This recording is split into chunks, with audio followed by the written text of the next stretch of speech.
Hello everyone, good evening. কেমন আছো তোমরা সবাই? আশা করছি তোমরা সবাই খুব ভালো আছো, আর আমরাও ভালো আছি। ভালো থাকারই কথা। এখন বিকেল হচ্ছে 6টা, তো সন্ধ্যে 6টায় বলা যায়। এখন বৌদি করছে পাস্তা, মানে গুড়িয়া গুনগুনের বৌমামি, কারণ গুড়িয়া গুনগুন পাস্তা খাবে। আর বৌদি পাস্তা বানায় খুব টেস্টি করে, আর সেটা ওর বৌমামি খাওয়াতে চায়। কিন্তু বৌদি এখানে পাস্তা করছে, আর আমি ওদিকে রেডি হয়ে যাচ্ছি ছোটো বৌদির সাথে হনুমান মন্দিরে যাব। আর এখানে ভিডিও করে দিচ্ছে হচ্ছে গুড়িয়া। বৌদি বলেছিল ভিডিও করার জন্য, আমি বলছি না, গুড়িয়াকে দিয়ে করাও, আমি তো রেডি হয়ে চলে যাচ্ছি। আর আমি যদি ওদেরকে দেখিয়ে যাই তাহলে ওরা যেতে চাইবে, তার জন্য আমি বলে গেলাম তুমি গুড়িয়াকে দিয়ে ভিডিওটা করো। আর দেখো কেমন সুন্দর হয়েছে পাস্তাটা, আর খেতে বলে ভীষণ ভালো হয়েছিল। তোমরা দেখতেই পাবে কি বলেছিল। এদিকে চা করে নিচ্ছে বৌদি, আর মামি খাবে।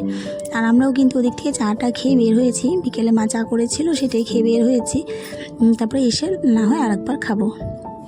দেখতে থাকো ব্লগটা, আশা করছি তোমাদের ভালো লাগবে। আর কেমন লাগে অবশ্যই কমেন্টে জানিও। আর ভালো লাগলে একটা লাইক করে দিও, কমেন্ট করে মতামত জানিও, আর সাবস্ক্রাইব করে দিয়ে আমার ছোট্ট ইউটিউব পরিবারে চলে আসো, আর আমাকে একটু এগিয়ে যেতে সাহায্য করো।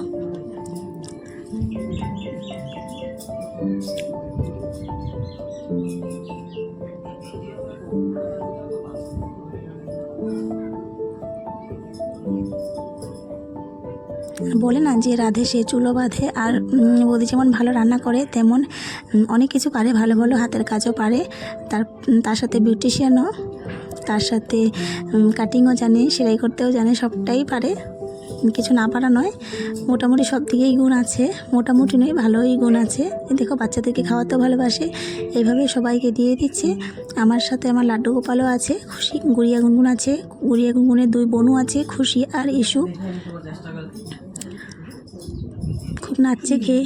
ওই দেখো হাই হেলো করতে পারে ও, মানে লাড্ডু গোপাল হাই হেলো করতে জানে। আমি যখনই ভিডিও করি না কেন হাই করতে চলে আসে, কখনো আমি আবার কেটেও দিই, দুষ্টু করে ভীষণ। এগুলো সব ঘুরিয়ে আমি এখন বৌদি ভিডিও করছে, আর আমরা তো নেই। পরে বৌদি ভিডিওটা আমাকে দিয়েছিল, বললাম এই তো ওরা চাই যেন ওদের ভিডিওটা আমি শেয়ার করি।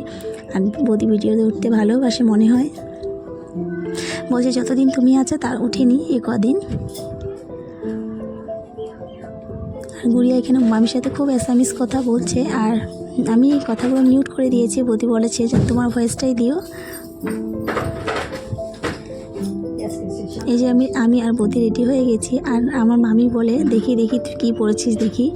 তার মানে এই যে আমাদের একদম গেটে থেকে বের হয়ে কালী মন্দির, মা কালীকে একটু প্রণাম করে নিচ্ছি। পাশে ভোলেনাথ আছে। গেটে থেকে বের হলেই তো মন্দিরটা, প্রণাম না করে তো যাওয়া যায় না বলো। স্টেশনে উঠে গেছি, আর দেখো কি ভালো লাগছে না দেখতে। এই জিনিসটা তো আমাদের ওখানে পাওয়া যায় না, কারণ আমরা তো একটু গুয়াহাটির থেকে আউটে থাকি। তার জন্য এই জিনিসটাকে, এই জায়গাটাকেও মিস করি, কারণ কিছু একটা দরকার হলেও যে বাজারে গিয়ে আনবো সেরকম পরিস্থিতি নয়। এই দেখো আমাদের ইন্ডিয়ার ফ্ল্যাগ উঠছে, দেখতে কী ভালো লাগছে বলো। আর স্টেশনটা ভীষণ সুন্দর। আর এই যে ওভারব্রিজে এবার উঠে গেলাম টুকটুক করে। ডিফুতে যেহেতু এসছি, তাহলে হনুমান মন্দিরটাই শেয়ার করতে চাই তোমাদের সাথে। আজ বৌদি হনুমান মন্দিরে যাচ্ছে, আর প্রতি মঙ্গলবারেই যায়, তো বলছি আমিও যাবো আজ তোমার সাথে। যাচ্ছি, আর বৌদি কিছু বাজারও নিয়ে আসবে, এই জন্যই দুজনে বের হয়ে এসছি। দেখো এবার যাচ্ছি। এই যে কিনে নিল প্রদীপ আর ফুল আর ধূপকাঠি। আর কি বলতো, আমি এখানেই জন্ম, এখানেই পড়াশোনা, এখানেই সব কিছু, কিন্তু হনুমান মন্দিরে আমি উৎসবে এসেছিলাম বিয়ের আগে অনেকবার। শনি মন্দির উৎসব হয়, তার পিছিয়ে শনি মন্দির আছে, উৎসবে এসেছিলাম। আমাদের এখানে 7 দিন কি কীর্তন হয় না 3 দিন ভুলে গেছি। আসতাম, প্রসাদ খেয়ে যেতাম, কীর্তন হতো। তো কী হচ্ছে, এই যে হনুমান মন্দিরে আমি কিন্তু এই প্রথমবার আসলাম বলো।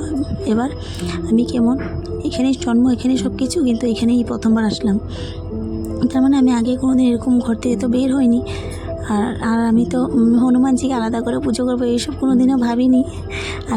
আমার গোপাল আছে, তো বৌদি এসছে যেহেতু বৌদির সঙ্গে চলে এসেছি।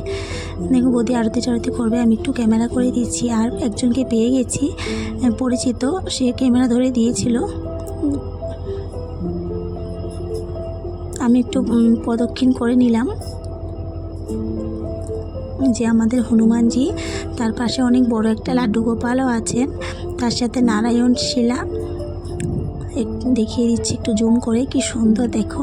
মানে ডিফুতে যারা আছো সাবস্ক্রাইবার তারা তো জানোই, ভালোভাবে দেখানোর কিছুই নেই।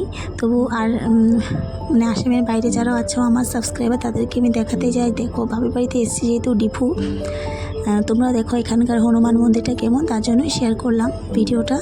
জানিও কেমন লেগেছে। ট্রেন যাচ্ছে কারণ আমাদের স্টেশনের পাশেই তো বাড়ি, এই জন্য। এখন রঙ্গিয়া ডিব্রুগড় যাচ্ছে। এদের কলাটা না আমাকে ধুয়ে আনতে বলেছে।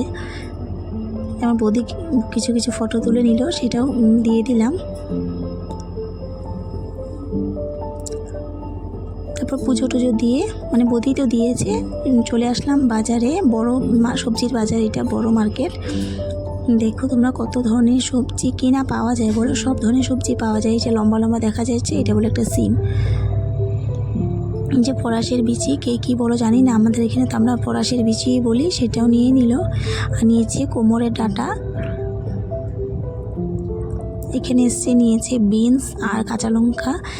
তারপরে সিঙ্গারাও নিয়েছিল গরম গরম, যেটা আমি ভীষণ ভালোবাসি খেতে। সত্যি আমি গরম গরম সিঙ্গারা খেতে ভীষণ ভালোবাসি। এবার টুকটুক করে চলে এসেছি বাড়ির দিকে, বাজে এখন 8:30। ভিডিওটাকে বেশি লং করবো না, যদি ভালো লাগে মতামত জানিও, আর চ্যানেলটাকে সাবস্ক্রাইব করে দিয়ে আমার ছোট্ট পরিবারে চলে এসো, আমাকে সাপোর্ট করো যাতে আমি একটু এগিয়ে যেতে পারি।